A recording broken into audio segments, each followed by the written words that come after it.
Hello mayam akhoi store se Lily's lighting ne Sagol Bantera Bazaar SBI Bank opposite oidine do contact number su hapcharange adum lag pining ba adagidi paw phawbining wasina contact number se adum phawbirak payani Hayeng 19 October Sunday sales tawagi koi oidi ningo chakobagi sales tawagi pochai loisali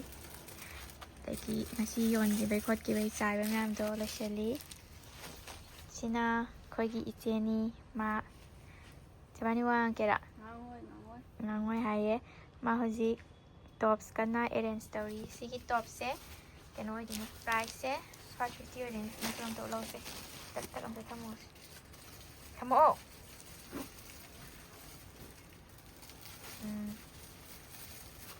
si 550 ngak tani ko ningo chako ba gi offer ne size adum nei ni ya Dagi sidana mayak naibi myam leira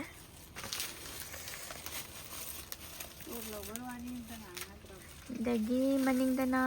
suit ngaktani ko Dagi koina sa mathakta leiriba sigi box mayam se kenone gift pibagi Diwali gi ningo sakawagi dum packing tawba yani box packing gi pa yang khai khatane logjai se si suit ngaktani ado udre phaning alon khumjangri payara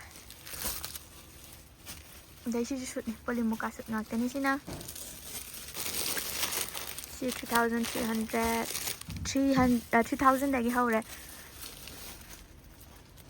3000 dagi na 4000 dagi range ta lai ba dum moi dini se ya gai se dagi sina apar mana lenin suit se price tag na pi Niche lakanda price tag na tar jam bera kane de price tag na pi 1500 ne se atem bogi original price se ayung offer gi na 1400 to for thaduk se dine Sen du pagi phai jom pumya ni ko Dagi sina hayeng gi sales ki kenoi de ni ko price ki si Lenin zo par lai bra. Lenin suit lai Polyester suit 500 Lenin suit che 1200 piba ma 1400 piba ma for thadokani polycotton suit na 700 amaga 1400 piba amaga rashri suit na 1700 adagidi sina pasina so ngak to jine chanyang khai dei piba dagi na samapan piba bok lai ni hengi ni ko 19 October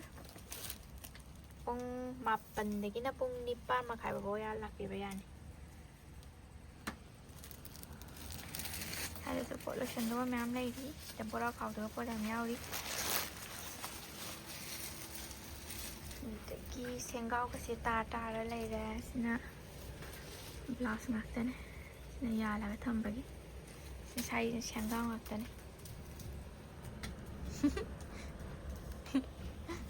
Adagi manung da su keno yam lady sut myam lady charak kya koi di yum dane sina koi ka manung ne sai sta senga phaja myam lady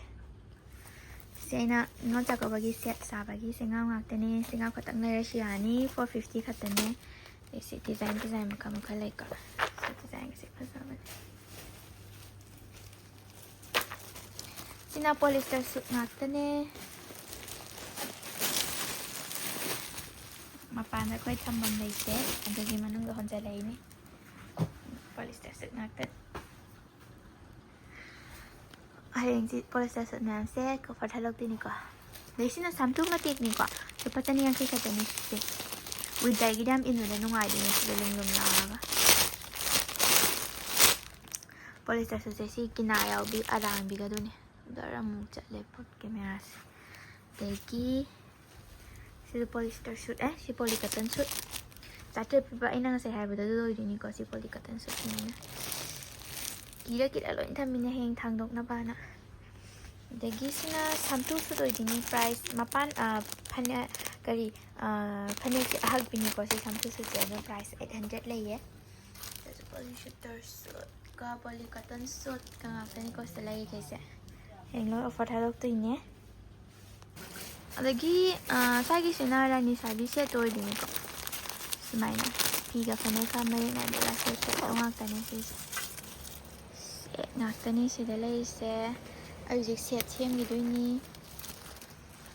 ꯑꯗꯒꯤ ꯁꯥꯏꯁꯤꯅ ꯑꯅꯝꯕꯤ ꯑꯗꯒꯤꯗꯤ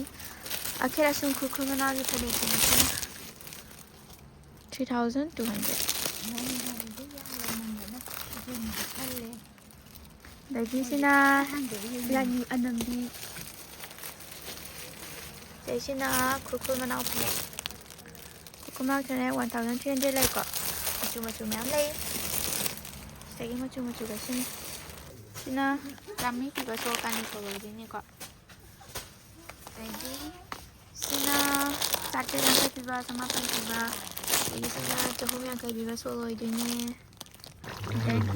ꯑꯗꯒꯤ ꯑꯩꯈꯣꯏ ꯕꯥꯅ ꯆꯥꯛꯈꯨꯝꯗ ꯀꯔꯤ ꯍꯦꯟꯖꯥꯡ ꯀꯟꯅ ꯊꯣꯡꯉꯤ ꯆꯤꯛꯀꯟ ꯊꯣꯡꯉꯤ ꯌꯦꯟ ꯊꯣꯡꯉꯤ ꯃꯌꯥꯝ ꯑꯩꯁꯨ ꯑꯃꯨꯛ ꯐꯣꯇꯣ ꯀꯥꯞꯅꯕ ꯇꯧꯔꯒꯦ ꯚꯤꯗꯤꯑꯣ ꯁ꯭ꯋꯥꯏꯗ ꯂꯣꯏꯁꯤꯜꯂꯒꯦ ꯑꯩ ꯍꯧꯖꯤꯛ ꯌꯨꯇ꯭ꯌꯨꯕꯀꯤ ꯚꯤꯗꯤꯑꯣ ꯑꯗꯨꯝ ꯌꯨꯇ꯭ꯌꯨꯕꯀꯤ ꯚꯤꯗꯤꯑꯣ ꯑꯗꯨꯝ ꯊꯥꯒꯠꯄ ꯍꯧꯔꯅꯤ ꯁꯤꯗꯒꯤꯗꯤ ꯃꯇꯦꯛ ꯃꯇꯦꯛ ꯍꯌꯦꯡꯁꯨ ꯀꯥꯞꯄꯒ ꯊꯥꯒꯠꯆꯔꯤꯒꯦ ꯁꯦꯜꯁ ꯇꯧꯕꯒꯤ ꯚꯤꯗꯤꯑꯣ ꯑꯗꯨ ꯃꯌꯥꯝ ꯕꯥꯏ ꯕꯥꯏ